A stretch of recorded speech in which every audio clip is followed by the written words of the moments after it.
வணக்கங்க. அதாவது இந்த குளிர் நேரத்தில் குழந்தைங்களுக்கெல்லாம் ஜுரம், அடுத்தால இந்த ட்ரை காஃப் இதெல்லாம் சளிலாம் வந்து ரொம்ப தொந்தரவு பண்ணும். இப்போ எங்கள் பாட்டி சொல்ல வைத்து இது எனக்கு பாட்டி அப்படின்னா பார்த்துக்கோங்க. அதை வந்து மிளகு இருக்குது பார்த்தீங்களா, மிளகு ஒரு 10 மிளகு எடுங்க. மிளகு எடுத்து வெடிக்க வச்சேன். வெடிக்க வச்சு ஒரு 1/2 டம்ளர் 1/2 கப் தண்ணி ஊற்றினேன். ஊற்றிட்டு ஒரு துளி மஞ்சள் தூள் போடுங்க.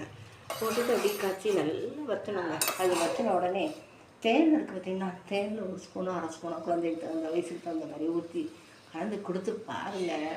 அப்போ தாங்க அந்த எத்தனை அலோபதி எடுத்துட்டாலும் சொல்லுவாங்க. இந்த இது எட்டியே பார்க்கணும். 2 நாள் கொடுங்க. நான் கொடுத்த அனுபவத்தில் சொல்கிறேன், சூப்பராக இருக்கும். தேன் கலக்க போகிறேன். இது வந்து வடிகட்டிட்டு இந்த மிளகு வந்து அதிலே இருக்கணும். மிளகு வந்து நம்ம வடிகட்டி வடிகட்டி மிளகாய் தூக்கி போட்டுட்டு அப்புறம் அந்த வெந்தரிசிலாம் எடுத்து அந்த ஜூஸை தேன் கலந்து கொடுங்க. நல்லா ஓரளவுக்கு வெது சுட்டில் கொடுத்தீங்கன்னா சூப்பராக இது சளி இருமல் ட்ரை காஃப் எல்லாமே குணமாயிடும். பாய்.